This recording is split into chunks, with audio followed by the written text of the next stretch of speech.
You were told it was a mercy. You were told that if you woke in the dark, with your heart still racing, you only had to whisper 3 times, and the Baku would come and eat the terror. What they did not tell you, what the old stories always kept just beneath the whispered words, was that the Baku does not know when to stop. Now let that settle. Let your shoulders fall, just slightly, away from your ears. There's nowhere else you need to be. If it feels right, let your eyes close now, or leave them open. Either way, you are already where you need to be. Picture, if you like, a single lamp burning low in a room made of paper and cedar. Somewhere beyond the screen door, beyond the fragile border of waking, a shape is drifting through the dream fog. It has been drifting a long time. This story holds the shape of that mercy, and the shadow it casts, not as a lesson, but as something already settled, already waiting to be received. And if these videos offer something you find yourself returning to, consider subscribing. It is a quiet way of telling me you are here, and I am grateful for it.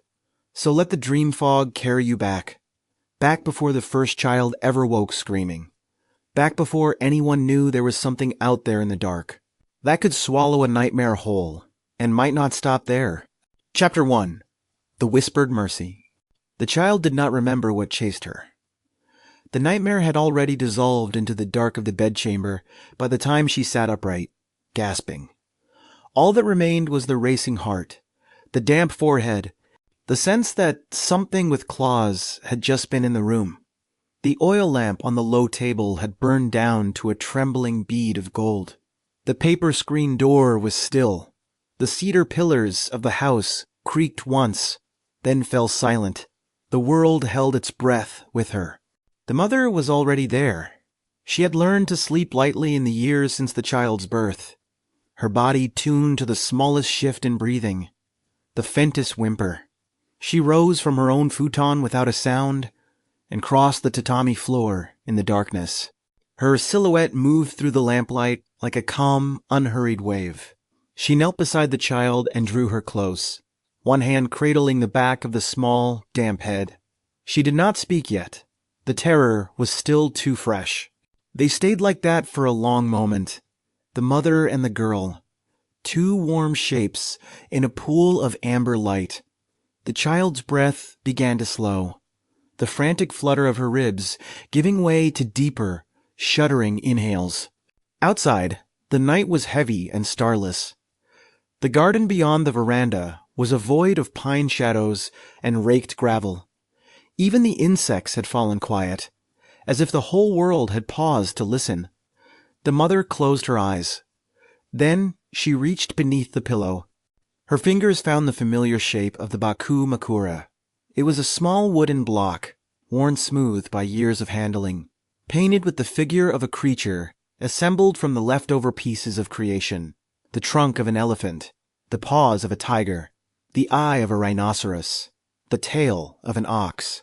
The paint was faded now, the vermilion dulled to the color of old rust. But the charm was still heavy with the weight of all the nights it had been called upon. The mother cupped it in her palm and brought it into the light, the child's eyes fixed on the charm. She knew what came next. She had watched this ritual before, on other nights, when a dream had left her shaking. The mother placed the wooden Baku on the futon beside the pillow, its painted eye facing up toward the dark ceiling. Then she leaned close to the child's ear and whispered the first word. It was soft, barely more than a breath against the girl's temple, but the room seemed to tighten around it. The lamp flame flickered once, then steadied. The second whisper came a heartbeat later. The mother's voice did not rise above a murmur, yet it filled the space between them with a strange, resonant clarity. The cedar walls seemed to lean in. The incense smoke that had been drifting lazily from the altar in the corner straightened into a thin, vertical line. The child felt something shift in her chest. Not the terror, which was still there, coiled behind her ribs, but something deeper, a loosening, as if a door that had been jammed shut was now easing open. The third whisper completed the invocation. 3 times the name had been spoken into the quiet, and now the quiet was different. It was no longer the simple absence of sound, but a waiting quiet, a held breath. The mother sat back on her heels and placed the Baku charm directly beneath the child's pillow, pressing it flat against the tatami. The gesture was final. The ritual was done. Whatever happened now was no longer in her hands. The room settled into a profound, listening stillness. Nothing moved. The lamp burned. The incense climbed. The child's breathing continued its slow, steady rhythm. And yet, there was something new in the room, something that had not been there before the third whisper. It was not a shape or a sound, but a quality of the air itself, a faint coolness, as if a door had been opened onto a forest floor at midnight. A subtle scent of wet earth and night-blooming flowers drifted through the chamber. The mother felt it brush against her cheek like the passing of an immense, gentle creature. The child did not feel afraid anymore. The nightmare was still there in her memory, a churning darkness, a sense of falling, but it had become thin, translucent, like a reflection in water. Something was drawing it out of her, pulling the terror from her mind, the way a cool cloth draws heat from a fevered brow. She could not see what was doing the pulling. She only felt the slow, soft release, the unwinding of a knot she had not known was there. Her eyelids grew heavy. The Baku makura beneath the pillow seemed to grow warmer.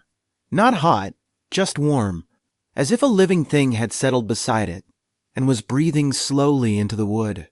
The painted eye of the creature, a simple dot of ink, caught the lamplight with a glint that had not been there before. The mother watched it for a long moment, her own breath held, her hand resting lightly on the child's sleeping back. She did not speak the name again. Once called, the Baku would come, and once it came, it would eat until it was full. She only hoped it would stop at the nightmare. The nightmare dissolved. The child could feel it leaving, not fleeing, not fading on its own, but being drawn out of her in a long, slow ribbon of shadow. It passed from her chest through her throat, from her throat into the air above the futon, and from the air into something else, something that was waiting. She did not see it. She did not need to. She only knew that the terror was no longer hers. The space it left behind was cool and quiet and clean. The mother watched the child's face smooth into a deep, untroubled sleep.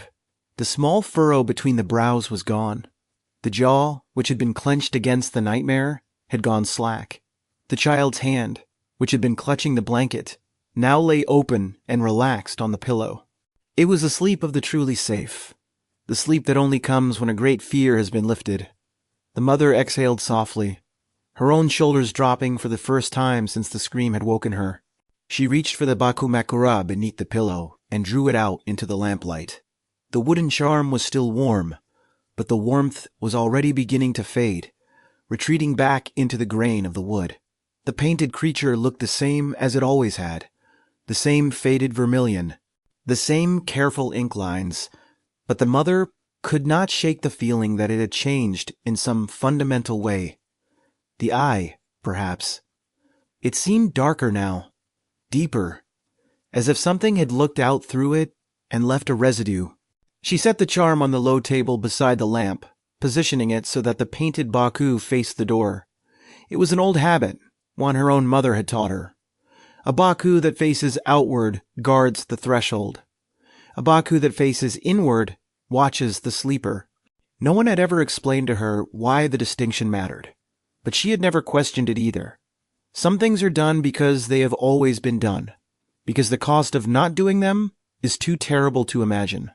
The room was quiet now, but it was a different quiet than before. The earlier hush had been the silence of a held breath, the suspension between terror and relief. This was the silence of an empty room after a visitor has departed, the air still tingling with the memory of a presence. The incense smoke had resumed its lazy drift. The lamp flame stood tall and steady, The cedar pillars had stopped creaking. And yet, the mother lingered, her hand resting on the table, her eyes on the charm. There is no need to picture the Baku too clearly. It is enough to know that it came when it was called, that it was vast and patient and hungry, and that it moved through the dream fog with the slow, deliberate grace of something that has been doing this work since the first human being closed their eyes in fear. It did not ask permission. It did not offer thanks. It simply ate, and then it withdrew, leaving behind a silence that felt like the clean edge of a freshly sharpened blade. The mother had been taught that the Baku was a mercy. The old stories all agreed on this. The gods had assembled it from the leftover pieces of creation and given it a single, sacred task: to devour the nightmares that plagued human sleep. It was not a monster. It was a guardian, a divine scavenger that cleaned the soul the way a river cleans a wound. But the stories also carried a warning, spoken in lowered voices, usually at the end, when the children had already fallen asleep. A Baku that is called too often grows hungry. A Baku that grows hungry does not stop at nightmares. It will eat the dreams that follow, the good dreams, the hopes, the quiet ambitions that sustain a life. And if it is still hungry after that, it will eat the dreamer's capacity to dream at all. The person left behind will wake and eat and work and sleep again. But something essential will be missing. A light behind the eyes, a forward momentum, a soul without a future. The mother looked at the charm, and the charm looked back with its new, dark eye. She thought of the child's face in sleep so peaceful now, so utterly empty of the terror that had filled it moments before. The Baku had come. The Baku had eaten. The nightmare was gone. But the mother found herself wondering, as she always did on these nights, whether the creature had taken exactly what it was offered, or whether it had helped itself to a little more. Whether the piece on her daughter's face was the piece of healing, or the piece of something subtracted. She did not know. The old stories did not say. They only told you to whisper 3 times, and to be grateful, and to trust that the mercy was real. But trust is a fragile thing at the edge of sleep. And the mother, like all mothers before her, had learned to live with the question. She blew out the lamp. The darkness closed around her like a held breath, and somewhere in the dream fog, beyond the paper screen, the Baku drifted on, still hungry, already waiting for the next terrified voice to call it back. Chapter 2. The Leftover Mercy. The gods had finished their work. The great workshop of creation, which had roared with the shaping of mountains and the stitching of rivers, had fallen into a profound and reverent quiet. The animals had already departed. Bear and crane, fox and tiger, serpent and sparrow, each walking, swimming, or flying into the waiting world. The air still hummed with the residue of divine labor, a faint golden vibration that clung to every surface. And on the floor of the workshop, scattered like forgotten shavings, lay the pieces that had not been used. No one had planned for leftovers. Creation is not a precise art. When the gods had sculpted the elephant, a small portion of trunk remained, still warm, still faintly aware of the shape it was meant to hold. When they had given the rhinoceros its armored hide and its heavy, sorrowful gaze, an extra eye had rolled to the edge of the workbench and come to rest against a discarded length of oxtail. Tiger paws, too many for the tiger, lay in a quiet heap beside a pile of clay that had almost become a bear. The gods looked upon the remnants and did not see waste. They saw an opportunity. There is a principle in divine craftsmanship that nothing shaped with intention can ever truly be discarded. Every leftover piece still carried the memory of the whole it was meant to join. The trunk remembered the elephant's patience. The eye remembered the rhinoceros's ancient, wordless grief. The paws remembered the tiger's silent tread. The tail remembered the ox's endurance. Together, they were a chorus waiting for a conductor.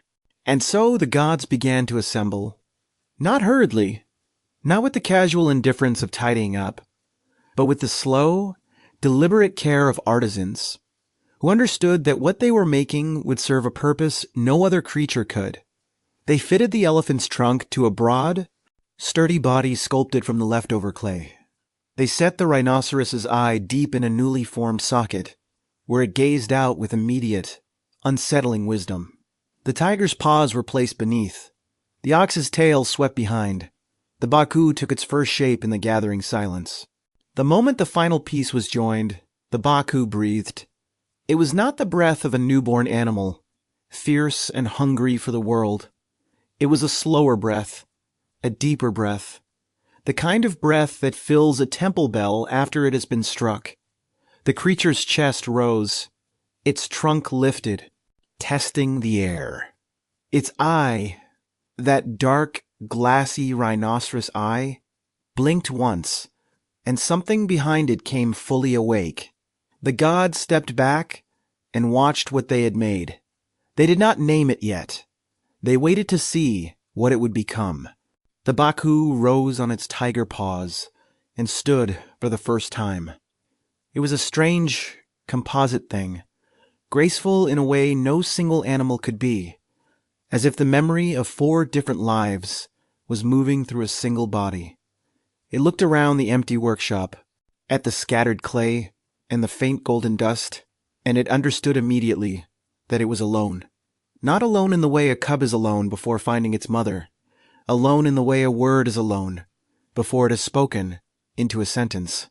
It belonged nowhere, and it knew it. And then the hunger came. It was not the hunger of a belly needing food. It was a deeper, stranger ache, a pull towards something the Baku could not yet name. Its trunk lifted again, and this time it tasted something on the air that the gods themselves had not noticed. A thin, dark thread of human fear drifting upward from the sleeping world below. Somewhere, a child was having a nightmare. The terror was a scent, a vibration, a tiny cry in the darkness. The Baku's hunger sharpened, focused. It knew, without being told, what it was supposed to do. The gods watched the Baku's trunk extend toward that distant thread of nightmare. They watched its massive, mismatched body lean into the pole, as if the fear itself were a current, and the Baku a vessel. They had not planned this. They had not known, when they gathered the leftover pieces, that they were assembling a creature with a hunger that could reach across the boundary between the physical and the spiritual. But they recognized the symmetry of it. The world they had made would produce terrors. It was only right that they leave behind something to consume them. The Baku opened something that was not quite a mouth and fed for the first time. The nightmare was small, a child's dream of falling, of being chased, of a shape in the corner of a darkened room.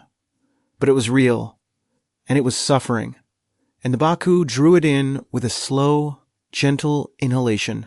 The dark thread unraveled, dissolved, became nothing. Somewhere in the sleeping world, a child's face smoothed, a small fist unclenched, a heart rate slowed.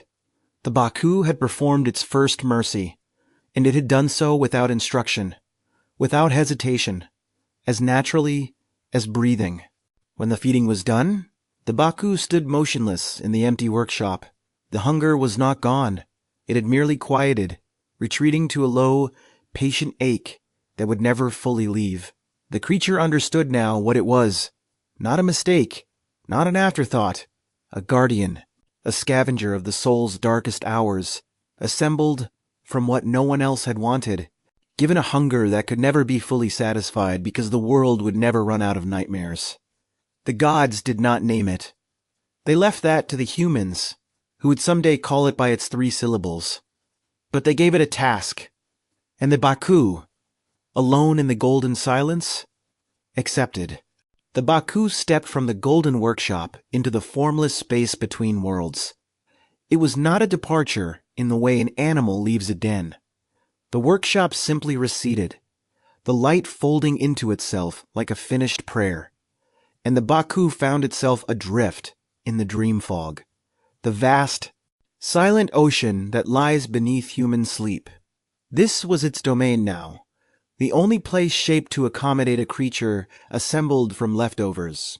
It moved through the fog without walking, without swimming, its tiger paws finding purchase on currents of unconscious thought. The dream fog was not empty. It was threaded with the residue of every sleeping mind, fragments of memory, wisps of worry, the bright flickers of hope, and the dark coils of fear. The Baku learned to read these threads the way a wolf reads scent on the wind. It drifted past the warm, golden strands of peaceful dreams, without pausing. It was the dark ones that called to it, the nightmares that twisted and pulsed with a living, parasitic energy. These were not merely bad thoughts. They were invaders, spiritual entities that had slipped into the sleeper's mind through some wound or vulnerability. The Baku had been made to hunt them. The first human voice called it by name many centuries later. A mother, somewhere in the islands that would one day be called Japan, woke from a nightmare of drowning and whispered 3 times into the dark, "Baku, come, eat my dream." The name was not one the gods had given. It had risen from the human throat spontaneously, a word that felt like the shape of the creature itself, soft, rounded, ending on a vowel that lingered in the air like smoke. The Baku heard it across the vast distance of the dream fog and turned its immense body toward the sound. It had been called. It was hungry. It came. That first answering was the beginning of the covenant. The Baku entered the mother's dream and found the nightmare coiled around her sleeping mind like a serpent. It was a dream of dark water, of lungs filling with salt, of hands reaching down from a surface she could not break. The Baku did not fight the nightmare. It simply inhaled, and the dark water poured into its trunk, and the serpent uncoiled. And the mother's dream became still and clear as a mountain lake. When she awoke, she did not remember the terror.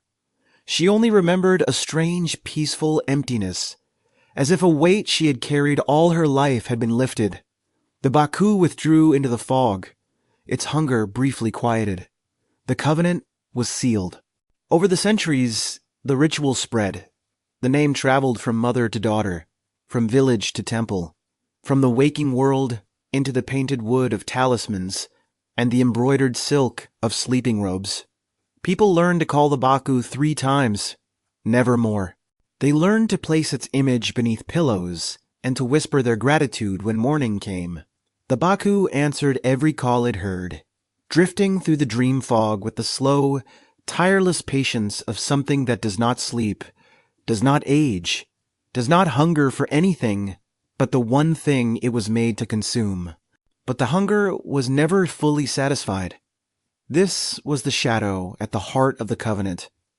A nightmare is a finite thing. It coils and thrashes, but once consumed, it is gone.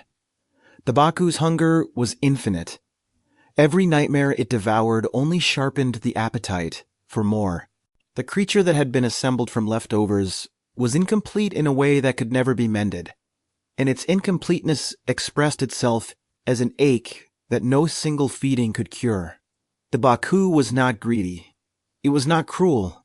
It was simply hungry in the way the ocean is hungry for rivers, in the way the grave is hungry for the dead.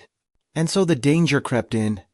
A Baku that had been called too many times, that had been summoned night after night by a soul plagued by relentless terrors, would sometimes linger after the nightmare was gone. It would turn its dark, sorrowful eye toward the brighter threads in the dreamer's mind, the hopes, the ambitions, the fragile structures of future happiness. The hunger did not distinguish between dark and light. To the Baku, all dream stuff was sustenance. It would hesitate. It would tremble with the effort of restraint. And sometimes, if the hunger was too great, it would feed again, drawing away something that the dreamer would never get back. The Baku did not want to take the good dreams. It understood, in its deep and wordless way, what it was doing. Every time it fed on a hope, it felt the dreamer's spirit dim, and the taste of that dimming was bitter, and the bitterness lingered long after the hunger had subsided. But the Baku could not choose what it was. It had been given a sacred task, but it had also been given a nature it could not override. It was a mercy, yes, a divine scavenger, a protector of sleep, but it was also a creature of unending lack, and the lack made it dangerous. The same trunk that inhaled the nightmare could, in a moment of weakness, inhale the dream. The gods had not made it to be perfect. They had made it from leftovers. And leftovers are defined by what they are missing. Perhaps that was the point. A perfect guardian would be a machine, a spell, a thing without interiority.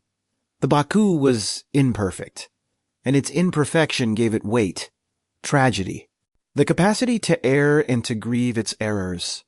It drifted through the dream fog not as a mindless servant, but as a solitary, aching presence, forever answering calls, forever hungry, forever standing at the threshold between what a human being fears and what a human being hopes. And so the Baku continued. Century after century, call after call, it crossed the boundary between its foggy realm and the sleeping minds of the frightened. It devoured the serpents and the drowning waters and the faceless pursuers. It saved countless souls from the slow erosion of night terrors. And occasionally, despite its best efforts, it took a little more than it was offered. A memory of joy, a fragile ambition, a face the dreamer had loved. The Baku carried those stolen hopes inside it like stones, and they weighed it down. And still, the hunger drove it onward, because the world kept producing nightmares, and the Baku was the only thing that could eat them. What the gods had assembled from leftovers was not a monster. It was a question that could never be fully answered. Can a mercy born of fragments ever be complete? Or is it doomed, like all things made from what was left behind, to forever hunger for what it cannot have? The Baku drifted on, waiting for the next whisper, and the fog closed around it like a held breath. Chapter 3. The Ecology of Hunger. The Baku does not sleep. It has no need for rest, no bed of cloud or hollow of earth to retreat to when its work is done. It drifts through the dream fog with the slow, ceaseless patience of a tide, its massive body a shadow among shadows. The fog itself is a living thing, a vast, shifting ocean of unconscious thought that rises from every sleeping mind like breath on a cold morning. The Baku navigates its currents with the ease of something that has never known a different world. It belongs to the fog, as the fog belongs to the night. To understand the Baku's ecology, one must first understand what a nightmare actually is. In the ancient understanding, a nightmare is not merely a bad dream produced by the sleeper's own mind. It is an external entity, a parasitic spirit that slips into the vulnerable consciousness during sleep, coiling around the dreamer's deepest fears and feeding on the resulting terror. Some traditions call them Morio, mischievous spirits of the dark. Others simply call them the things that come when the lamp goes out. Whatever their name, they were real, and they were hungry, and they multiplied in the sleeping mind like rot in damp wood. The Baku was the only predator that hunted these parasites.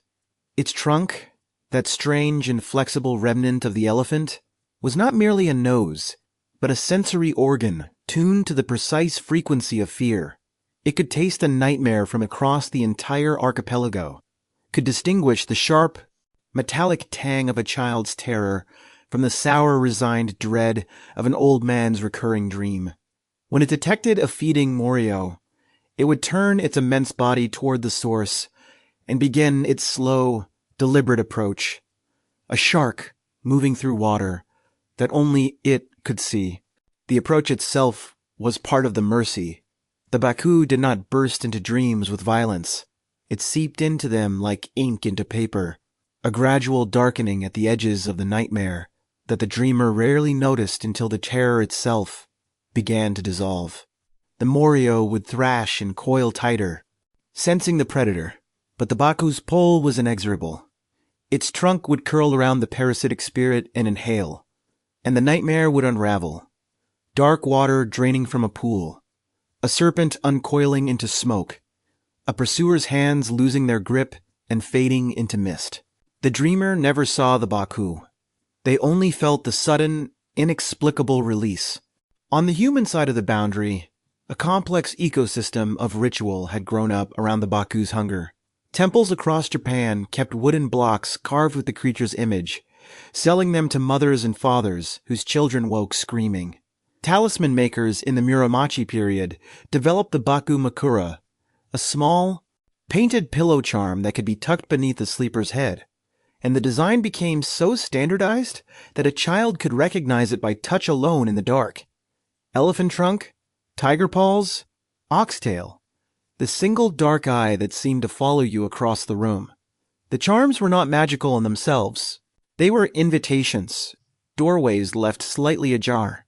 The ritual of invocation was passed down with the precision of a sacred text. Upon waking from a nightmare, the sleeper must not open their eyes fully. They must not rise or light the lamp. They must simply turn their head toward the Baku charm and whisper 3 times, clearly but softly, the creature's name. No more than 3, no louder than a breath. The old grandmothers who taught the ritual were adamant on this point.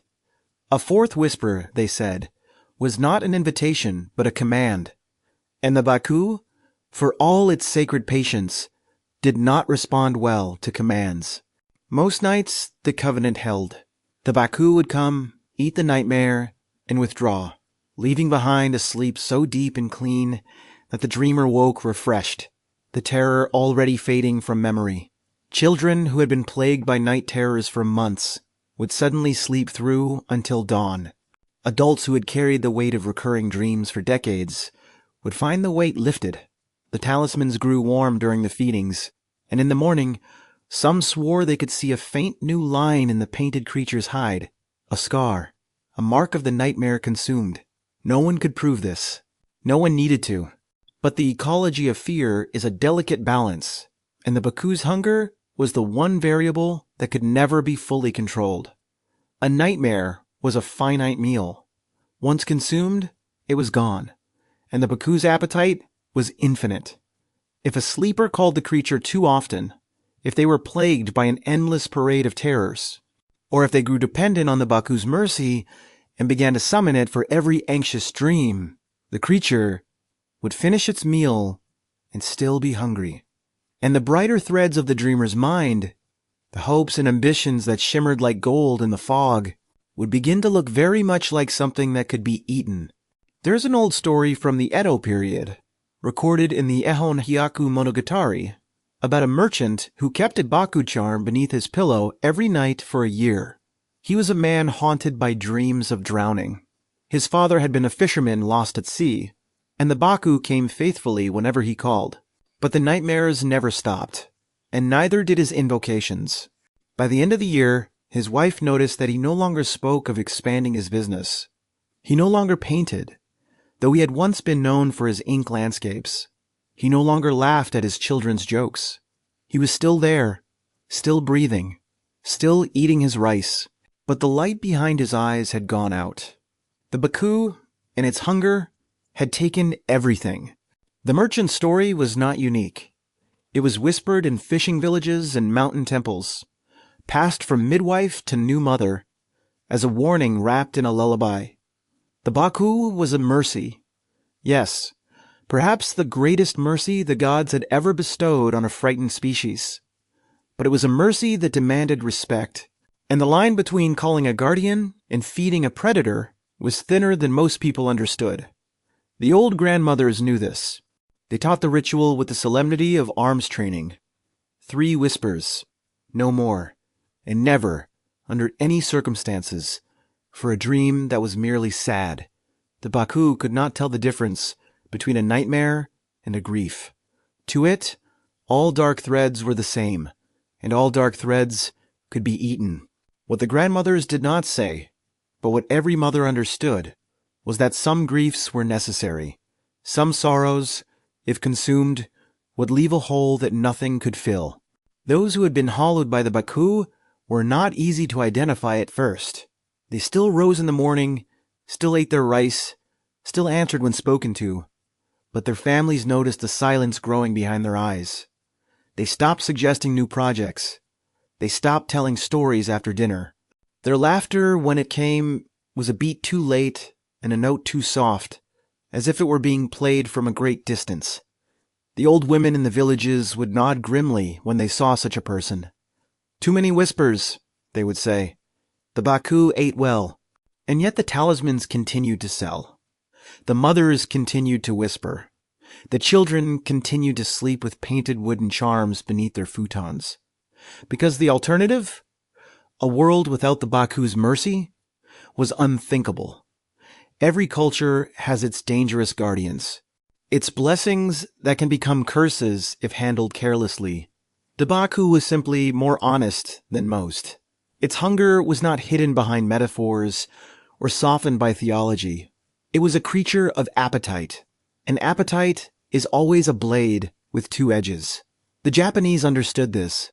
They did not ask their protectors to be safe. The Baku's physical form, as it drifted through its centuries of service, had begun to show the marks of its labor. The old scrolls describe a creature whose hide was not simply gray or brown, but a deep, complex tapestry of fading colors. The residual stains of nightmares consumed, each one leaving a faint trace behind. Some talisman makers, the most skilled among them, would paint the Baku with tiny flecks of silver and pale violet in its hide, representing the ghost images of old terrors. The creature's eye, that dark rhinoceros eye, was said to grow deeper with every feeding, until it held the weight of all the fear it had ever devoured. The Baku's relationship with the human world was conducted almost entirely through objects. It had no shrine, no festival, no dedicated temple. It was a creature of the bedside and the pillow, of whispered words in the dark, of the small wooden charms that children clutched in their fists. This intimacy was part of its power. A god in a temple receives offerings and dispenses blessings from a distance.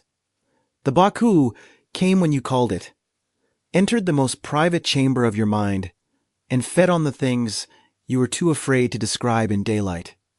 There is no relationship more vulnerable than that. The talisman makers, a quiet guild spread across Japan's temple towns, understood the weight of their craft. They selected cedar wood aged for at least 7 years, cut it into precise rectangles, and sanded it until it was smooth as a child's cheek.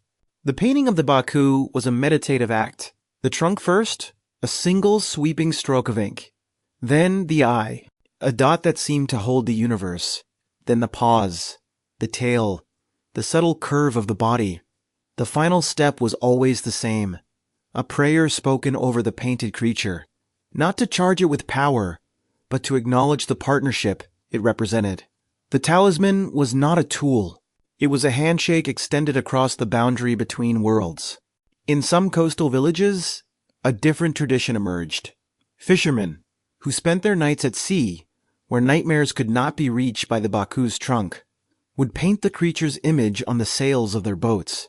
When a sailor awoke from a nightmare in the cramped darkness below deck, he would climb to the open air, press his hand against the painted Baku on the sail, and whisper the 3 words into the canvas. The wind would carry the whisper away, and the fisherman believed the Baku heard it on the currents of the ocean air, turning its attention briefly toward the sea before drifting on. The nightmare parasites themselves, the morio that the Baku hunted, were never fully eradicated. They bred in the dark corners of human consciousness, like mold in a cellar, and no amount of consumption could eliminate them entirely. The Baku's role was not eradication, but management. It kept the population of terrors at a level that allowed human beings to function, to rise in the morning and tend their fields and raise their children without being paralyzed by the accumulated weight of their own fears. It was, in a sense, a sanitation worker of the soul, performing a task that was invisible, essential, and utterly thankless. No one built statues to the creature that ate their bad dreams. They simply woke up grateful and forgot to ask why. There were times, in the long silence of the dream fog between feedings, when the Baku drifted with no purpose at all. It did not think in the way humans think. It did not reflect on its own existence or wonder if it was lonely. But it felt the weight of the fog, the endless expanse of its domain, the absence of any other creature like itself. The gods had made only one Baku. Whether this was a mercy or an oversight, the old stories did not say. The Baku drifted alone through the silent ocean, its hunger a low ache, its eye watching the distant, flickering lights of sleeping minds, and it waited. The covenant between humanity and the Baku was never written down in any official text.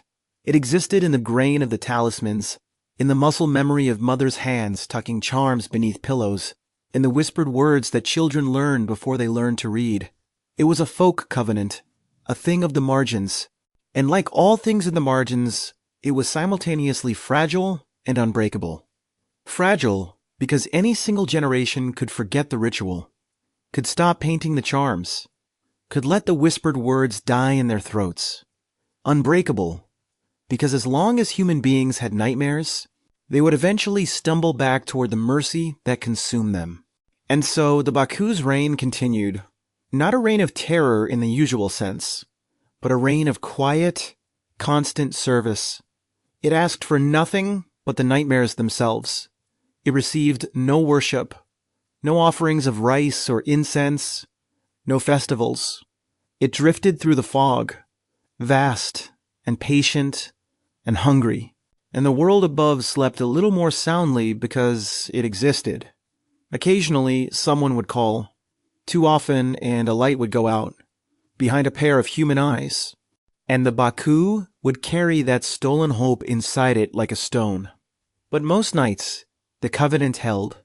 Most nights, the children woke only long enough to whisper, and then they slept again. And the Baku moved on through the dream fog, already tasting the next thread of terror on the air. The world was full of nightmares. The Baku would never go hungry. And that, depending on how you looked at it, was either the greatest mercy or the deepest tragedy the gods had ever devised. Chapter 4. The Covenant in Silk. The father left the village before dawn.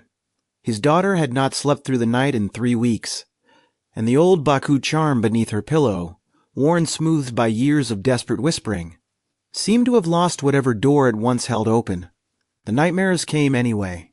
Now, dark water and drowning hands, and the child woke screaming into the dark. The father had tried everything the village grandmothers knew. He had tried stronger incense, longer prayers, sleeping beside her with his hand on her back. Nothing held. The covenant had frayed. The mountain path to the temple was old and narrow, cut into the slope by centuries of pilgrims. The father climbed through veils of cold mist, the cedars rising on either side like dark pillars holding up the gray sky. In his hand, he clutched the worn Baku charm, its painted creature barely visible now. The trunken eye faded to ghosts of vermilion. He had not told his wife he was going. Some journeys are too fragile for words, and the hope he carried was so thin he feared speaking it aloud would shatter it entirely. The temple emerged from the mist, as if it had been waiting for him. It was not a grand structure, a modest hall of dark cedar with a curved roof, a courtyard of raked gravel, a single ancient pine bent by the wind. The monk who tended the temple was known across the province for his talismans. People said he had painted Baku charms that never failed, that the creatures on his woodblocks seemed to breathe, that a child who slept beneath one of his paintings would never wake screaming again. The father did not know if the stories were true. He only knew he had nowhere else to go. The monk received him in a small, quiet room that smelled of old incense and ground ink. He was an elderly man, his face lined, but his eyes clear and dark as a rhinoceros's own. He did not ask the father to explain his visit. He simply looked at the worn charm the father placed on the low table between them the fated Baku whose eye had lost its depth, and nodded slowly. The charm was exhausted, he said. It had been called too often, fed too much, and the doorway it once held had closed. The father's throat tightened. He asked if another could be made. The monk did not answer immediately. He rose and crossed to a cabinet of dark cedar, its doors carved with pine boughs and mist. From within, he withdrew a length of pale silk, a keg of ink, a brush with a handle worn smooth by decades of use. He laid these on the table beside the old charm. Then he lit a stick of incense and placed it in a bronze burner. The smoke rose in a thin, straight column, filling the room with the scent of cedar and something older, something that belonged to temples and graves and the quiet places between worlds. The painting of a Baku talisman is not a casual act. The monk had explained this to many petitioners over the years, and now he explained it to the father. Every stroke must be made with intention. The trunk must curve as the elephant's trunk curves when it reaches for water. The eye must hold the depth of the rhinoceros's ancient, wordless grief. The paws must be placed as the tiger places its paws on the forest floor, silent, deliberate, carrying the weight of a predator that does not kill for pleasure. The talisman is not a decoration. It is a handshake extended across the boundary between worlds, and a handshake made carelessly will not be accepted. The father watched the monk begin. The brush touched the silk with the lightest pressure, and a line of ink appeared. The curve of the trunk, a single sweeping stroke that seemed to carry the memory of the elephant's patience within it. The father had never watched a talisman being made before. He had bought charms from market stalls, accepted them from his own mother, tucked them beneath pillows without a second thought. Now he understood that he was witnessing something closer to a prayer than a craft.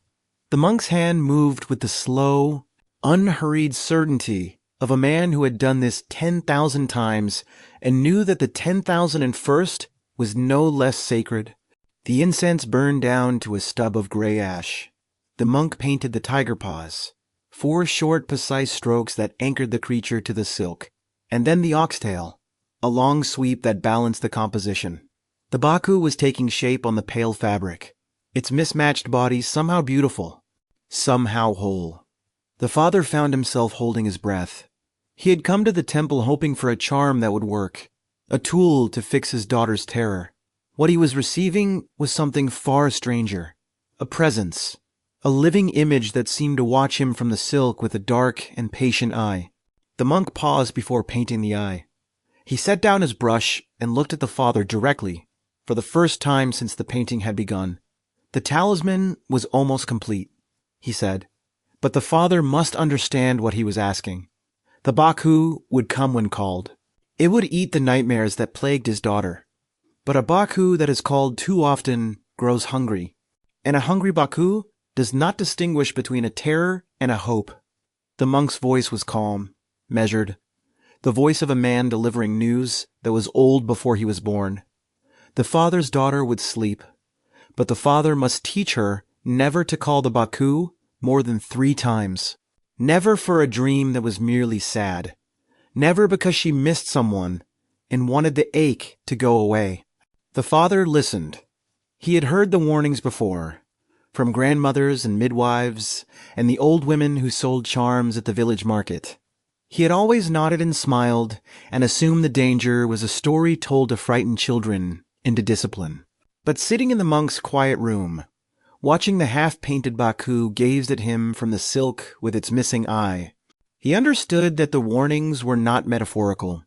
The Baku was real, and its hunger was real, and the covenant he was about to enter was not a transaction, but a relationship with a creature that could, if treated carelessly, take more than it was given. He swallowed. He asked the monk to continue. The monk picked up his brush and painted the eye. The eye was the smallest stroke and the largest. A single dot of ink, placed with the very tip of the brush, no larger than a grain of rice. And yet, the moment it touched the silk, the entire talisman changed. The trunk seemed to flex.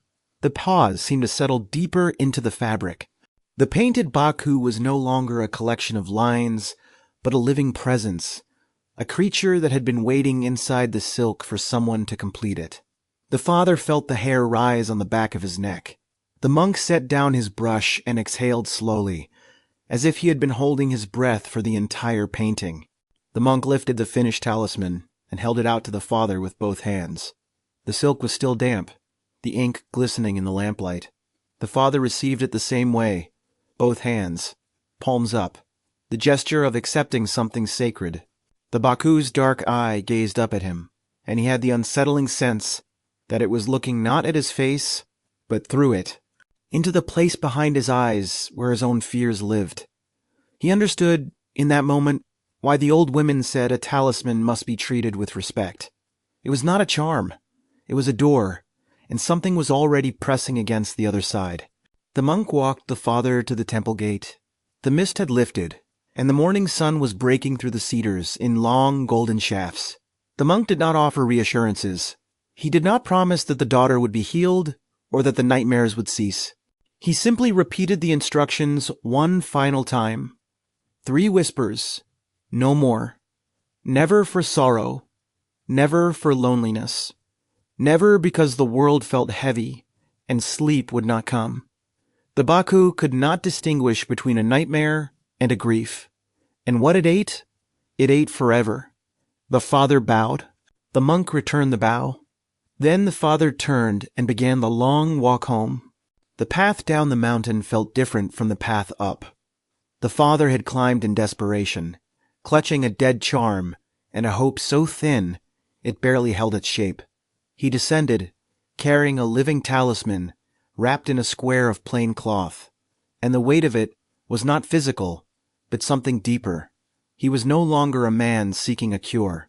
He was a man who had entered into a covenant with a creature of appetite, and the covenant would require vigilance, discipline, and a respect for boundaries that most people never had to learn. He had come seeking a mercy. He had received one. He was only now beginning to understand what it would cost. He paused at a stream crossing to rest. The water was clear and cold, running over smooth stones. He unwrapped the talisman and looked at it again, needing to confirm that it was real, that the eye still held its depth, that he had not imagined the whole encounter. The Baku gazed back at him from the silk, patient and eternal. He traced the line of its trunk with one finger, careful not to touch the still fresh ink. Then he wrapped it again and tucked it into the fold of his robe, close to his chest. He practiced the 3 whispers under his breath, feeling the strange syllables on his tongue. Baku, Baku, Baku. The words felt like stones dropped into deep water. The daughter was waiting for him at the village gate. She was 7 years old, small for her age, with dark circles beneath her eyes that spoke of too many nights spent fighting things no child should have to fight. She did not ask where he had gone. She simply took his hand and walked beside him, her small fingers cold against his palm. The father looked down at her and felt the talisman warm against his chest, as if the Baku had already sensed the child's presence and was leaning toward her across the boundary. He did not tell her what he carried. He would wait until nightfall, when the lamp was lit and the house was quiet, and the time came to whisper the words that would open the door. The afternoon passed in the ordinary rhythms of village life. Rice cooked, floors swept, a neighbor visited, a minor dispute about a boundary stone settled. The father moved through it all as if in a dream, the talisman a constant pressure against his ribs. He found himself watching his daughter more closely than usual, noting the way she startled at sudden sounds, the way her eyes drifted towards shadows that held nothing. The nightmares had worn grooves into her spirit, channels through which fear flowed even in daylight. He did not know if the Baku could smooth those grooves, or only empty them. He did not know if there was a difference. Night came slowly, the way it always does when something important is about to happen. The father lit the oil lamp in the bedchamber. He helped his daughter arrange her futon. He placed the new silk talisman beneath her pillow, beside the old worn charm that had lost its power. The 2 Baku lay together in the dark, one faded, one fresh, both gazing up at the ceiling with their dark, patient eyes. The daughter noticed the new charm, and looked up at her father. He knelt beside her and began to explain, his voice low and steady, what she must do if she woke in the night. He taught her the 3 whispers. He made her practice them until the words came easily, without hesitation. He explained that she must never say the name more than 3 times, no matter how frightened she was, no matter how much of the nightmare remained. He told her about the merchant who had called too often and lost his laughter, his paintings, the light behind his eyes. He did not soften the story. His daughter was 7 years old, but the nightmares had already taught her that the world held dangers no child should have to know. She listened without flinching, her dark eyes fixed on his face. Then she nodded and lay down and pulled the blanket to her chin. The father kissed her forehead and withdrew to the corner of the room, where he would sit and watch until dawn. The lamp burned. The house settled into the deep silence of the small hours. Outside, the village slept. Fishermen dreaming of nets, farmers dreaming of rain, old women dreaming of the faces of the long dead. The father watched his daughter's chest rise and fall, the rhythm of a child who had not yet entered the nightmare, but would, inevitably, some time before morning. The silk talisman beneath her pillow was warm. The Baku's painted eye caught the lamplight and held it. And somewhere in the dream fog beyond the paper screen, the creature itself had turned its immense body toward the village, had tasted the first faint tendrils of the child's approaching terror, and had begun its slow, patient drift toward the sound of a voice that had not yet called. The covenant was prepared. The door was ajar. All that remained was the nightmare, and the whisper, and the feeding. The father closed his eyes and waited, and the lamp burned on, and the night held its breath. Chapter 5. The Hunger That Refused. The nightmare began as it always did. The child was standing at the edge of a dark ocean, the water black and still as ink. There was no shore behind her, no sky above, only the water and the terrible knowledge that she was about to fall. She always fell.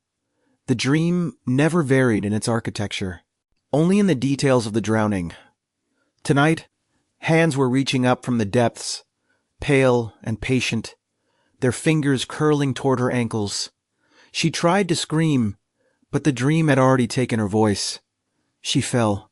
In the bedchamber above the dream, the silk talisman beneath the child's pillow grew warm. The painted Baku's eye, that single dot of ink, seemed to deepen in the lamplight, as if something behind it had opened. The father, seated in the corner with his back against the cedar pillar, saw the faint shimmer in the air above the pillow. He had not slept. He had been watching for hours, waiting for the moment when the covenant would be tested. He leaned forward, his hand moving instinctively toward his daughter's shoulder. But he did not touch her. The ritual had to run its course. The Baku had to come. The Baku had been drifting through the dream fog for hours, circling the village like a tide feeling for a shore. It had tasted the child's approaching terror long before the nightmare fully bloomed. A sharp metallic tang in the fog, the unmistakable signature of a recurring dream that had worn grooves into a young mind. When the nightmare finally opened like a wound, the Baku turned its immense body toward it without hesitation. The hunger, never fully asleep, sharpened into focus. It began its slow descent through the layers of the dream fog, moving from the formless outer reaches into the specific, terrible geography of the child's drowning. The Baku entered the nightmare not as a conqueror, but as a change in the light. The edges of the dark ocean softened. The water, which had been cold and thick as oil, grew perceptibly warmer. The pale hands reaching for the child's ankles hesitated, their grip loosening. The child, still sinking, still voiceless, became aware of a presence that was not part of the dream's original terror. Something vast and patient and utterly without malice, moving toward her through the black water like a memory of solid ground. She could not see it yet, but she felt the drowning ease, just slightly, as if the water itself had grown less hungry. The Baku's trunk curled through the nightmare with the gentleness of a tide reaching up a river. It did not strike at the grasping hands or tear at the fabric of the dream. It simply inhaled, a long and steady pull that drew the darkest threads of the nightmare toward it like ink bleeding into water. The pale hands dissolved. The crushing pressure of the deep released its hold on the child's chest. The black ocean began to lighten at the edges, the ink thinning to charcoal, the charcoal to a pale, troubled gray. The child felt herself rising, drawn upward, not by the Baku's trunk, but by the simple absence of the weight that had been pulling her down. The nightmare did not surrender easily. It had fed on the child's terror for weeks, and it had grown strong on that diet. Even as the Baku drew the dark water into itself, fresh coils of shadow rose from the depths, seeking to wrap around the child's ankles, to pull her back down into the drowning. The Baku's eye, that dark rhinoceros eye that had witnessed 10,000 nightmares, regarded the resistance with something that was not surprise. Nightmares always fought back. Fear does not want to be eaten. The Baku's trunk curled deeper, and its inhalation strengthened, and the new coils of shadow unraveled before they could reach the child's skin. The child broke the surface of the dream. In the strange logic of the nightmare, the black ocean had become a shallow pool, and the pool was draining, and the child was standing in ankle-deep water under a sky that was no longer empty. There were stars now, faint, tentative, like the first stars after a storm. The hands were gone. The drowning was over. The child took a breath, her first real breath in the dream, and the air tasted of wet earth and night-blooming flowers. She did not know what had saved her.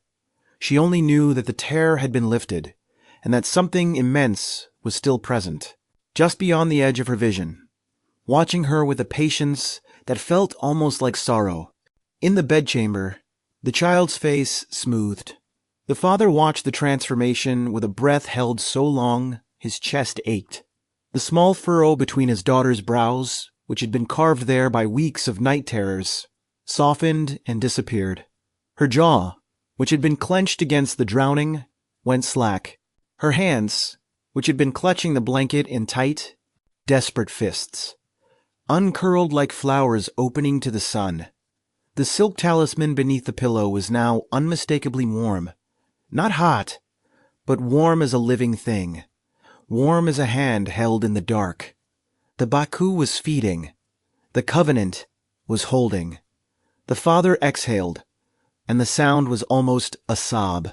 The Baku should have withdrawn. The nightmare was consumed.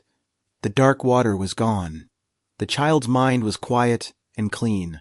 In 10,000 other feedings, the creature would have turned away at this moment, its hunger briefly sated, its body already drifting back toward the deeper fog. But tonight, the hunger was not sated. The nightmare had been large. Yes, weeks of accumulated terror, layers of fear compressed into a single, dense meal. But the Baku's appetite was a thing without limit, and the consumption of the nightmare had only sharpened the ache that lived permanently in its chest. It lingered, its trunk still extended, still tasting the air of the child's mind, brushed against something that was not a nightmare, something bright, something warm. It was a memory, a small one, glowing like an ember in the quiet dark of the child's unconscious, her mother's face, laughing, the sun behind her head like a halo. The memory was not a dream. It was a piece of the child's self, a fragment of joy that had survived the weeks of drowning, and it shone with a light that the Baku had no name for. The creature's trunk hovered above it. The hunger, still roaring from the incomplete feeding, recognized the light as something that could be eaten. The Baku trembled. Its entire massive body, that composite form assembled from leftovers, shook with the effort of restraint. It did not want to take the memory. It had no desire to harm the child it had just saved. But it was hungry, and the light was there, And the line between a nightmare and a hope is drawn not in the fabric of the dream, but in the discipline of the eater. The memory hovered beneath the Baku's trunk, small and luminous. It was not elaborate. A woman's face, a sunlit garden, the sound of laughter that had no words. But it was precious in the way that only a child's unguarded joy can be. A bright thread woven into the fabric of a self still forming. The Baku's hunger reached toward it with the instinct of a tide reaching for the shore. The trunk trembled, the tip curling inward, the inhalation beginning. And then, for reasons the Baku itself could not have named, it stopped. There is no language for what happened inside the Baku in that suspended moment. It was not a thought, for the Baku did not think in words. It was not a memory of the gods' instruction, for the gods had given none. It was something closer to a recognition, a feeling, ancient and wordless, that the light before it was not prey. The child had already given enough. The nightmare was gone. To take more would not be feeding. It would be something else, something the Baku had done before and carried the weight of ever after, those stolen hopes lodged like stones in the hollow of its chest. The Baku withdrew its trunk. The movement was slow, deliberate, the motion of a creature pulling back from a threshold it had nearly crossed. The bright memory remained where it was, undisturbed, glowing softly in the quiet dark of the child's mind. The hunger did not diminish. If anything, the act of refusal sharpened it, the ache settling deeper into the Baku's bones. But the Baku had learned, over centuries of service, that some hungers must be carried rather than fed.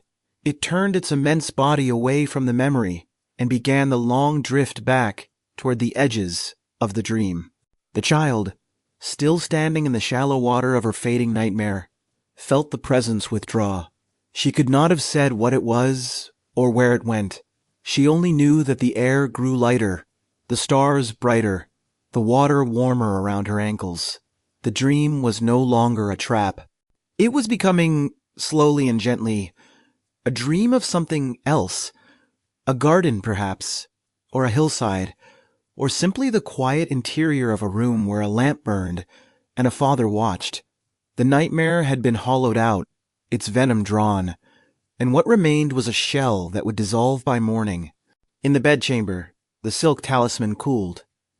The faint shimmer in the air above the pillow faded, and the painted Baku's eye returned to its usual depth, still watchful, still holding the memory of the door it had briefly become, but no longer actively open. The father saw the change and understood that the feeding was complete. He arose from his corner, his legs stiff from the long vigil, and crossed to his daughter's futon. He knelt beside her and placed his hand gently on her forehead. It was cool. Her breathing was deep and even. Her face was the face of a child who had not simply escaped a nightmare, but been delivered from it. The father did not weep. He had expected to, had imagined, during the long hours of watching, that the moment of his daughter's peace would break something open in him. But what he felt was quieter than tears. It was a settling, a slow exhale of a tension he had been holding for so long he had forgotten it was there. He looked at the silk talisman beneath the pillow, the painted Baku that had done what no prayer or incense or grandmother's remedy could do, and he bowed his head, not in worship, but in the simple, profound gratitude that one living thing owes another. The Baku drifted back through the dream fog, its hunger still gnawing, its chest a little heavier than before. The restraint had cost it something, not in strength, but in weight. Every time it refused a bright thread, the refusal settled into its body like a small, cold stone, and the Baku carried these stones with it through the centuries. They did not slow it down. They did not diminish its power, but they accumulated, layer upon layer, until the creature's hide was not simply gray or brown, but a deep, complex tapestry of fading colors, the scars of mercies performed and mercies withheld, the residue of a discipline no one had taught it and no one would ever thank it for. The child slept until dawn. When she awoke, the sun was streaming through the paper screen, and the room smelled of cedar and old incense. She did not remember the nightmare. She did not remember the drowning hands, or the black water, or the vast, gentle presence that had drawn the terror out of her like poison from a wound. She only knew that she felt light, lighter than she had felt in weeks, as if a weight she had been carrying had been lifted while she slept. She saw her father asleep in the corner, his head resting against the cedar pillar, and she smiled.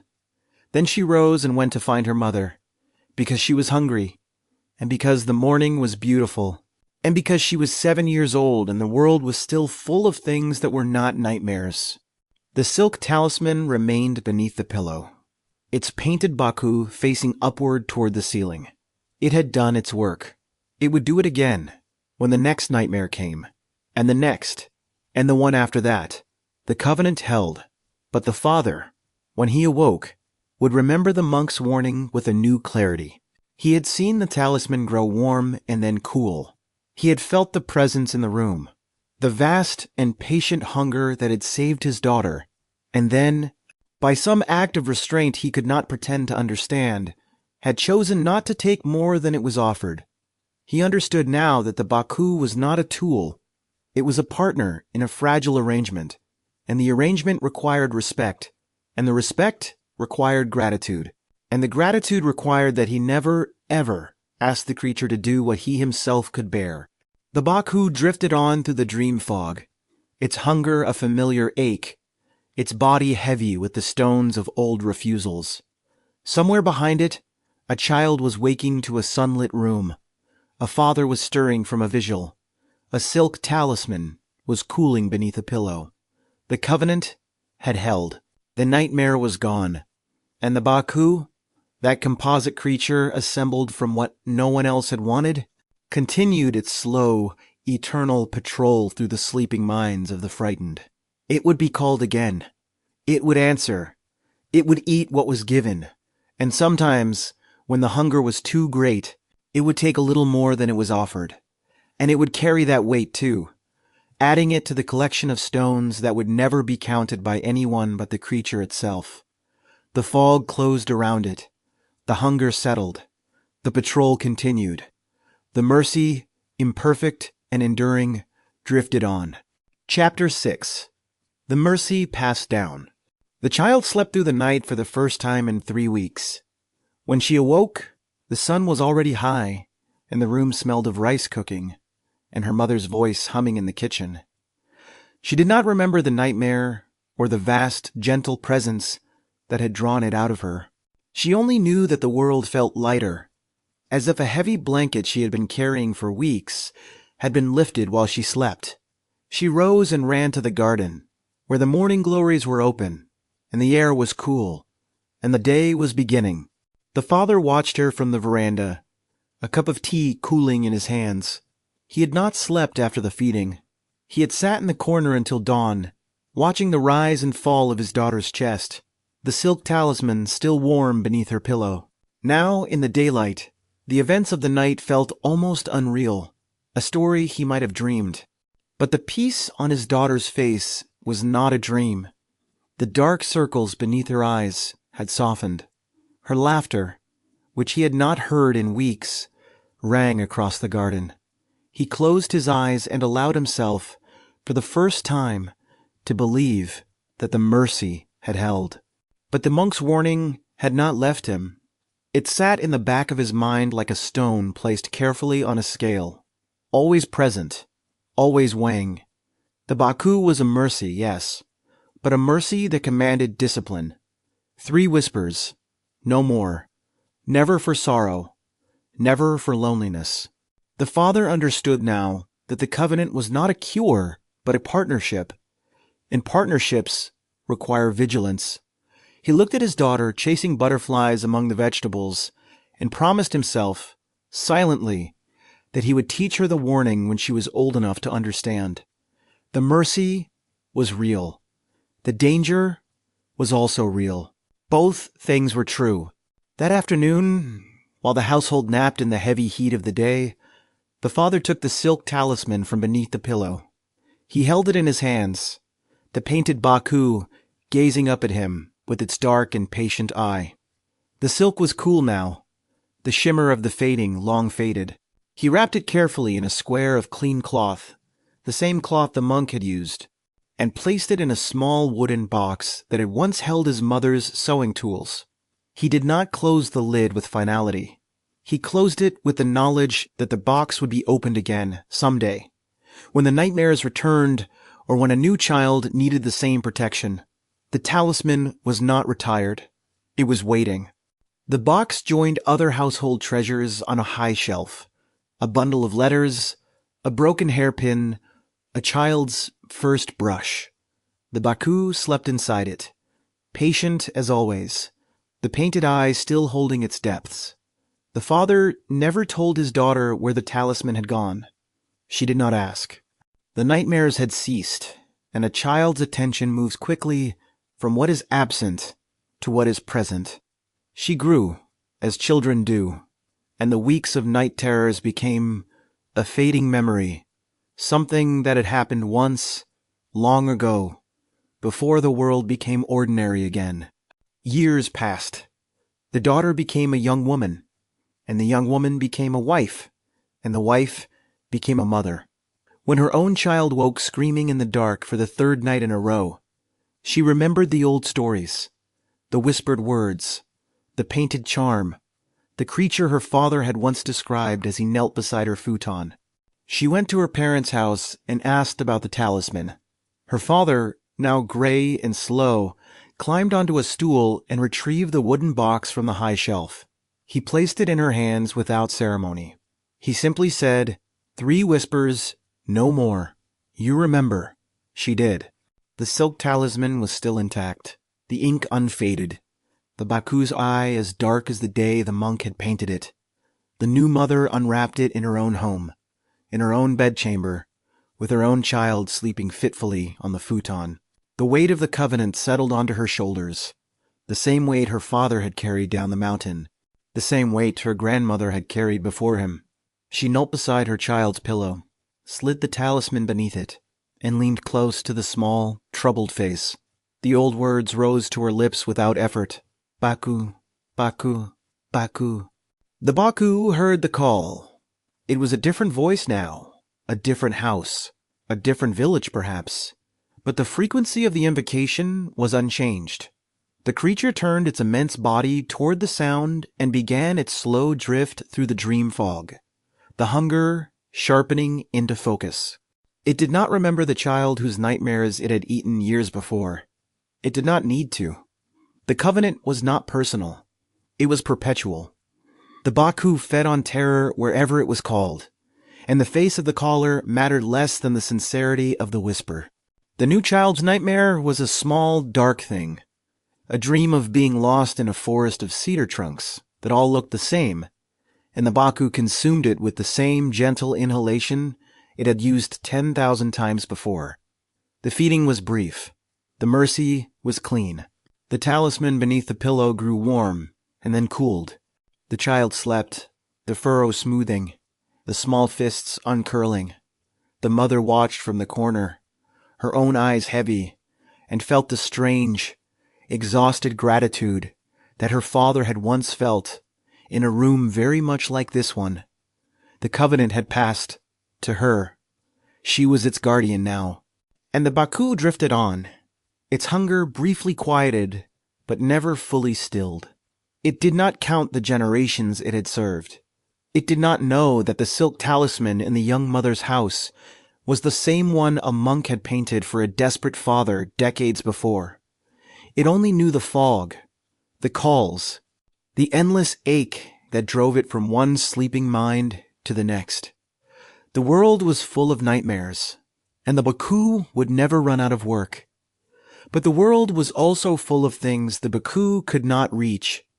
A fisherman's nightmare on a distant sea, a traveler's terror in a foreign bed, where no talisman hung.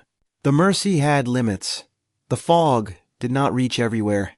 The talisman makers continued their quiet craft. In temple workshops across the provinces, monks and artisans ground ink and stretched silk and painted the Baku's eye with the same deliberate reverence their predecessors had practiced for centuries. The designs varied slightly from region to region. Some favored a longer trunk, others a more elaborate tail, but the essential elements never changed. Elephant trunk, tiger paws, rhinoceros eye, ox tail. The composite form had become a kind of sacred alphabet, and every variation still spelled the same word, mercy. The Baku charms multiplied across the islands. They appeared in fishing villages and mountain hamlets, in merchant quarters and farming communities, tucked beneath the pillows of children who would grow up and teach the three whispers to their own children in turn. The covenant had no central temple, no priesthood, no scripture. It was a folk religion in the truest sense, a thing of the margins, passed from hand to hand, surviving on the stubborn, quiet insistence of ordinary people that the nightmares could be endured if there was something out there willing to eat them. But the limits of the mercy were as real as the mercy itself. The Baku could not reach every dream. The fog it drifted through was vast, but it was not infinite, and there were places, a ship at sea, a traveler's inn in a distant province, a house where no talisman had ever been hung, where the nightmare parasites bred unchecked. The old grandmothers knew this. They did not promise that the Baku would always come. They only promised that if you whispered the words with a sincere heart, and if you kept the charm beneath your pillow, and if the creature was within reach, then your terror might be eaten. 3 ifs. A mercy conditional on proximity and circumstance. There is a story from a coastal village about a fisherman whose son was plagued by nightmares of drowning. The father had painted a Baku on the sail of his boat, as the old tradition prescribed, but the charm was at sea with him when the boy awoke screaming in the village. The mother whispered the 3 words, but the Baku was too far, its attention already elsewhere, and the nightmare ran its course. The boy survived. The terror passed on its own, as terrors sometimes do. But the father, when he returned and heard what had happened, never painted another Baku on his sail. Some protections, he said, were too fragile to trust to distance. Some hungers could not cross the water. The Baku itself was unaware of these human calculations. It did not measure distances or calculate probabilities. It simply drifted through the fog, its hunger a compass, turning toward the calls it could hear and leaving the others to fade into the silence. It did not grieve the nightmares it could not reach. Grief was a human emotion, and the Baku, for all its ancient wisdom, was not human. It was a creature of appetite and purpose, assembled from leftovers. Given a task it could never complete. The incomplete task was its nature. The unending hunger was its condition. It did not question either. The silk talisman in the young mother's house grew old. It passed from her hands to her daughter's hands, and from her daughter's hands to a granddaughter who did not know the story of the desperate father and the mountain temple, but who whispered the 3 words anyway, because her mother had taught her, and her mother before that. And the words themselves seemed to carry the memory of every voice that had ever spoken them. The paint faded slightly. The silk softened. The Baku's eye lost none of its depth. The covenant outlived its makers, as covenants do. In the dream fog, the Baku continued its patrol. The stones of old refusals had accumulated in its hide layers of pale silver and cold gray. The residue of every bright memory it had chosen not to consume. The creature did not count them. It did not know their number or their weight. But it felt them, in the way a tree feels the rings it has grown. And its drift through the fog was, perhaps, a fraction slower than it had been 1,000 years before. Not slower with age. The Baku did not age. But slower with the accumulated weight of all the mercies it had performed and all the hungers it had carried. The world above the fog changed. The villages grew into towns, the towns into cities. The oil lamps became electric lights. The wooden talismans were joined by printed charms and digital images, pixel art Baku that glowed on smartphone screens. But the old silk charms still sold in temple markets, and the old words still rose from the dark of children's bedrooms. And the Baku still turned toward the sound of its name, regardless of whether the voice that spoke it was praying to a painted silk or a glowing screen. The hunger did not distinguish between ancient and modern. Fear was fear.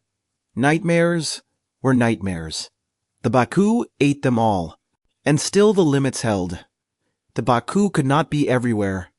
The nightmares multiplied faster than any single creature, even an immortal one, could consume. The Covenant was not a solution to the problem of human fear.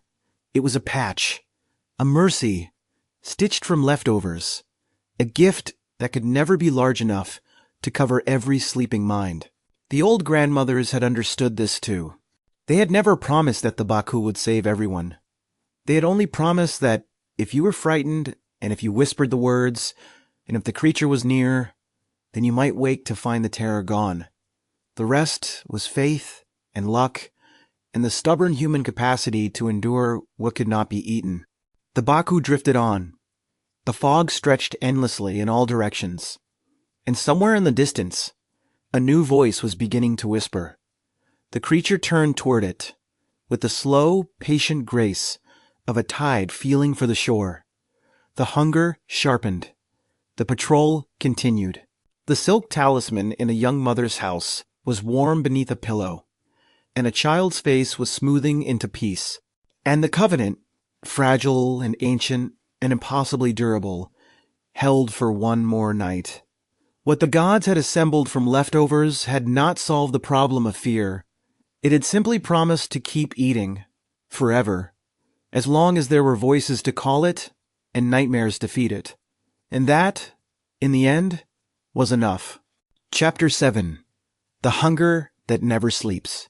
The oldest trace of the creature that would become the Baku appears not in Japan, but in China, in a text older than the Great Wall.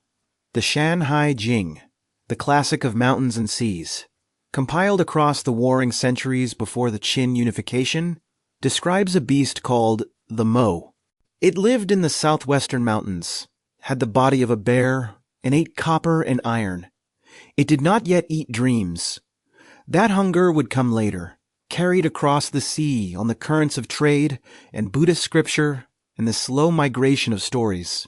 The transformation of the Mo from metal eater to dream eater is first recorded in the Tang dynasty, in a collection of strange tales called the Youyang Zazu. The text describes a creature that consumes nightmares and whose pelt, if slept upon, wards off the terrors of the night. The bear-like body is still there, but the hunger has shifted from the mineral to the psychological. Scholars debate what inspired this change: a misreading of an older character, a confusion with the taper, a genuine evolution in folk belief. The surviving truth is simpler. The creature had found its purpose. The story crossed the sea sometime in the early centuries of the Common Era, riding the same cultural currents that brought kanji and sutras and the architecture of temples. In Japan, the character More, was read as Baku, and the creature it named began to change shape. The Chinese tapir, a shy forest animal with a short trunk, gave way to something stranger, a composite being assembled from the parts of other beasts. The Wakan Sansai Zue, an encyclopedia of the Edo period, would eventually codify this new anatomy. But the essence had already settled. The Baku ate dreams. The earliest Japanese reference to the ritual that would define the Baku for 1,000 years appears in a book written by a woman of the Heian court, Sei Shōnagon, a lady-in-waiting with a sharp eye and a sharper pen, recorded in her pillow book, a fragment of folk practice. When you wake from a nightmare, you say 3 times, "Baku, eat this dream." She did not explain where the custom came from. She did not need to. Her readers already knew. The Baku had become a presence in the dark, summoned by a whisper, hungry for what frightened them. The physical form that the Baku settled into, elephant trunk, rhinoceros's eyes, tiger paws, oxtail, was not arbitrary.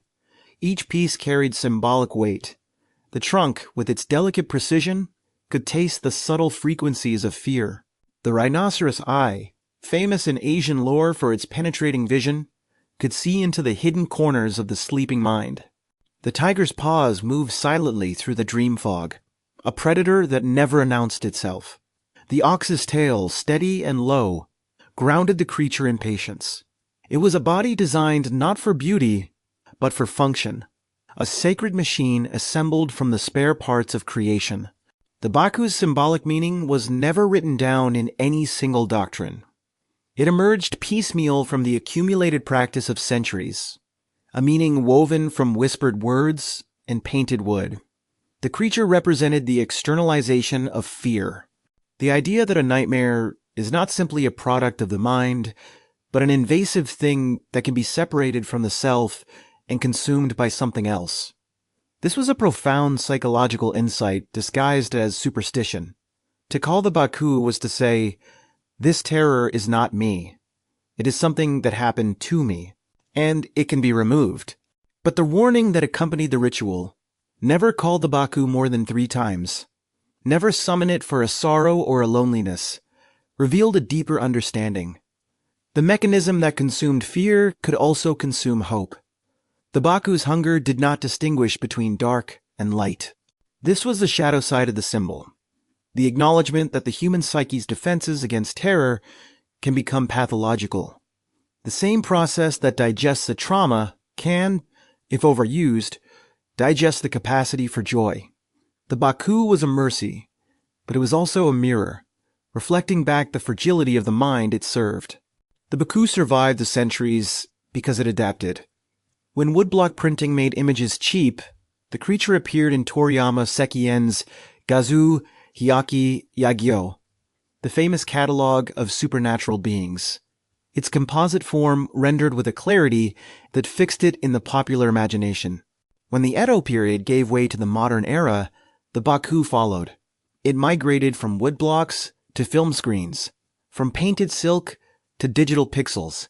It appeared in video games as a benevolent spirit that consumed status ailments, in anime as a guardian of sleep, in smartphone apps that simulated the ancient talisman for a generation that had never held a Baku makura in their hands. The persistence of the Baku into the 21st century is not simply a matter of cultural inertia. It speaks to a need that has not changed. The digital age has brought new forms of anxiety. The endless scroll, the glowing screen in the dark, the nightmares that follow a day spent absorbing the world's terrors through a device no larger than a hand. The old ritual has adapted seamlessly. Children still whisper 3 words before sleep, now into voice messages sent to friends. Temples still sell Baku charms, now alongside QR codes that link to digital talismans. The packaging has changed. The hunger remains the same. What the Baku has always offered is not the elimination of fear, but its transformation. A nightmare is an experience of helplessness. To whisper the creature's name is to reassert agency, to declare that the terror can be named and therefore faced, and therefore given to something else to carry. The Baku is the story we tell ourselves about our own resilience, the belief that what frightens us in the dark can be eaten by something older and hungrier than we are, and that we can wake in the morning with the weight lifted. It is a fiction, perhaps, but it is a fiction that is held for 1,000 years, and it is held because it is built on a truth, that the human mind is not a closed system, and that what enters it can, with help, be made to leave. The Baku's composite body, that strange assembly of trunk and eye and paw and tail, has often been read as a symbol of incompleteness. The creature was made from leftovers, and leftovers imply lack. But there is another reading, one that the old grandmothers might have understood better than the scholars. The Baku is not incomplete. It is collaborative. It took what each animal could offer, the elephant's reach, the rhinoceros's sight, the tiger's stealth, the ox's endurance, and wove them into something that none of them could be alone. The mercy it performs is a collective act, a gift assembled from fragments. And perhaps that is why it has endured. The human mind, too, is a composite. It faces its terrors not with a single faculty, but with everything it has. The historical truth behind the myth is, as with most myths, both more concrete and more elusive than the story itself. Scholars have suggested that the Baku legend may have been inspired by real encounters with the Malayan tapir, whose black and white bodies seem to be assembled from spare parts. Others point to the ancient practice of keeping animal hides beneath pillows to ward off bad dreams, a practice that may have merged with the imported Chinese mo to create the Japanese Baku. The archaeological record offers no definitive proof for any single origin, but the absence of proof is itself instructive. The Baku's power never depended on its historicity.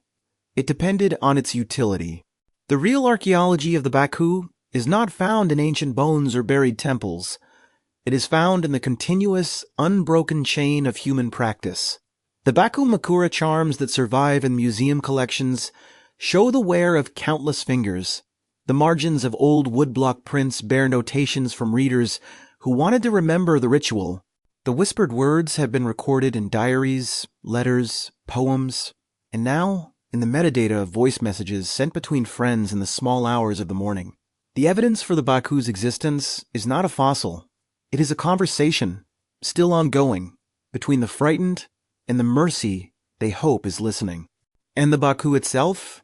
The creature that drifts through the dream fog, still hungry, still patient, still answering the calls that reach it across the centuries. It has not changed. It cannot change. It was assembled for a single purpose, and that purpose remains as urgent now as it was when the first human being closed their eyes and found something waiting in the dark.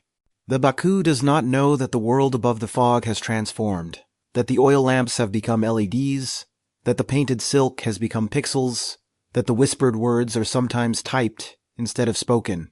It only knows the hunger and the call and the slow, sacred work of consumption. There is a moment from the old story, the story of the father and the silk talisman and the child who dreamed of drowning, that looks different in hindsight. When the Baku's trunk hovered above the bright memory of the mother laughing, when the creature trembled with the effort of restraint, the viewer might have understood it as a close call, a near disaster, a mercy that almost failed. But seen from the end of the story, that trembling reads differently. It was not weakness. It was choice. The Baku could have taken the memory. It had every reason to, every instinct pulling toward consumption. And yet it stopped. The restraint was not an accident of timing or a failure of hunger. It was a decision made in the silence of a sleeping mind by a creature that understood the value of what it was sparing. The mercy was not simply that the nightmare was eaten. The mercy was that the hope was left behind. This is the hidden truth that the old stories have always carried beneath their surface. The Baku is not a perfect guardian. It is a hungry one, and its hunger sometimes exceeds its discipline. And there are people walking through the world today who lost something to its appetite. A dream, an ambition, a capacity for joy they never got back. But the Baku is also a guardian that chooses, more often than not, to restrain itself. It carries the stones of its refusals in its hide. It drifts heavier with every century. And still, it answers when called. Still, it eats what is given and leaves what is not. The mercy is imperfect, but it is also real, and the imperfection is what makes it meaningful. A perfect mercy would require no effort. The Baku's mercy costs it something every time. The Baku, in the end, is a story about the human relationship with fear. Not the elimination of fear, that has never been possible. Not in the ancient world, and not in the modern one, but the management of it. The old ritual of the three whispers was not a guarantee that the nightmares would cease forever. It was a practice, a discipline, a way of reminding the frightened that they were not alone in the dark. The Baku was out there, hungry and patient, and if you called it correctly, if you respected its boundaries, If you understood that some sorrows must be carried and not consumed, then you might wake in the morning with the terror gone. And if you didn't, if the Baku was too far, or the whisper was too soft, or the nightmare was too strong, then you endured, and you whispered again the next night, and the covenant held because you kept holding it. The modern world has developed many names for what the Baku represents. Psychology calls it processing. Neuroscience calls it memory reconsolidation. Philosophy calls it the problem of evil. But the old Japanese grandmothers, kneeling beside their grandchildren's futons in the dark, would have recognized all of these as descriptions of the same ancient truth. That fear is a visitor, not a resident, and that there are ways to show it to the door. The Baku was the name they gave to that process. It was the face they painted on the mechanism. And the mechanism, whether you understand it as a spirit, or a metaphor, or a neurological function, has been working for as long as human beings have closed their eyes and found themselves in the dark ocean of sleep. The Baku is still out there. If you have followed the story from its beginning, you might understand that sentence differently now than you would have at the start. The Baku is not a monster. It is not a god. It is not a fairy tale told to frighten children into discipline. It is a mercy, assembled from leftovers. Given a hunger it can never fully satisfy, drifting through the dream fog between the sleeping minds of the frightened. It answers when it is called. It eats what it is given. It sometimes takes more than it should, and it carries the weight of those takings forever. It is imperfect, and it is ancient, and it is still hungry, and it is still patient, and it is still waiting for the next voice to whisper 3 words into the silence. Baku, Baku, Baku. And so the story ends where it began, with a whisper in the dark. The child is sleeping now. The talisman is cool beneath the pillow. The lamp has been extinguished, and the room is still. And somewhere in the formless fog beyond the boundary of waking, a vast and patient creature is drifting toward the next call. It does not rest. It does not forget. It does not distinguish between the worthy and the unworthy. Between the nightmare and the grief, it was not meant to eat. It simply continues, as it has always continued, carrying the weight of all the fears it has consumed and all the hopes it has spared. The mercy is imperfect. The mercy is real. And somewhere in a quiet room, a voice is beginning to whisper. The fog will carry the sound. The Baku will turn toward it. The hunger will sharpen. And the patrol, ancient and unending, will go on.